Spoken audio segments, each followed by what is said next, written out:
Vous êtes marié, vous avez contracté plusieurs crédits à votre nom et vous vous demandez si vous pouvez faire un rachat de crédit seul, sans impliquer votre conjoint. La réponse courte est oui, c'est possible, mais la réponse complète dépend d'un détail que beaucoup de couples ignorent, votre régime matrimonial. Dans cette vidéo, j'explique concrètement ce qui change selon votre situation. Si vous vous êtes marié sans contrat de mariage signé devant notaire, vous êtes automatiquement sous ce régime. C'est le cas d'environ 80% des couples mariés en France. Sous ce régime, vous pouvez souscrire à un crédit et donc un rachat de crédit seul et sans la signature de votre conjoint. Mais voici la nuance importante. La dette engage les biens communs du couple, pas seulement vos biens propres. En revanche, l'article 14-15 du Code civil protège les biens propres de votre conjoint non signataire.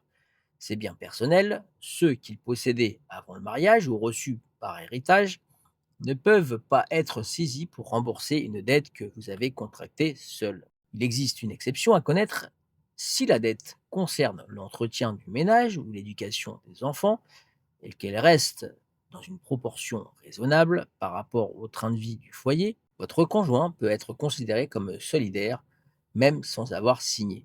Un crédit immobilier ou un rachat de crédit de plusieurs dizaines de milliers d'euros dépasse largement ce cadre.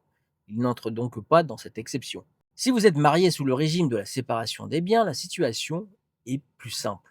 Chaque époux reste responsable de ses propres dettes. Vous pouvez faire un rachat de crédit seul et votre conjoint n'est pas engagé, sauf s'il accepte explicitement de se porter caution solidaire. A l'inverse, si vous êtes sous le régime de la communauté universelle, c'est la situation la plus engageante. Tous les biens sont communs et toute dette contractée par l'un des époux est considérée comme solidaire par les deux, même sans signature du conjoint. Dans ce cas, faire un rachat de crédit seul, au sens administratif, reste possible, mais financièrement, votre conjoint reste de fait concerné par cette dette. Petite précision importante, parce que beaucoup de gens confondent les deux situations. Si vous êtes pacsé et non marié, les règles ne sont pas identiques. Par défaut, le Pacs fonctionne comme une séparation de biens. Chaque partenaire reste responsable de ses propres dettes, sauf encore une fois pour les dépenses liées à la vie courante du couple, qui peuvent engager les deux partenaires de façon solidaire. Concrètement, pour un rachat de crédit, être pacsé plutôt que marié simplifie souvent les choses. Vous pouvez emprunter seul sans que votre partenaire soit engagé sur vos crédits personnels antérieurs au Pacs, sauf si vous avez choisi explicitement le régime de l'indivision lors de la signature de votre convention de Pacs, ce qui reste possible mais beaucoup plus rare. Au-delà du droit, il y a la réalité bancaire et c'est souvent différent. Même quand la loi n'exige pas la signature du conjoint, la plupart des banques et courtiers en rachat de crédit vont quand même demander son accord ou au minimum l'informer, en particulier sous un régime communautaire. Ce n'est pas toujours une obligation légale stricte, c'est une politique de prudence interne de l'établissement pour éviter tout litige futur.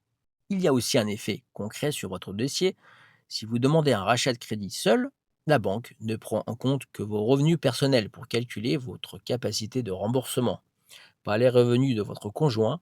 Ça peut réduire le montant que vous pouvez emprunter ou la durée acceptée par rapport à une demande effectuée à deux. Premièrement, si vous ne connaissez pas votre régime matrimonial avec certitude, vérifiez votre contrat de mariage ou contactez le notaire qui s'est occupé de votre union. C'est la base de toute décision. Deuxièmement, si vous êtes en communauté réduite aux acquets et que vous voulez vraiment isoler la dette de votre conjoint, demandez explicitement à votre courtier ou à votre banque comment formaliser cette demande et faites vérifier par écrit que seuls vos biens communs seraient concernés en cas de défaut.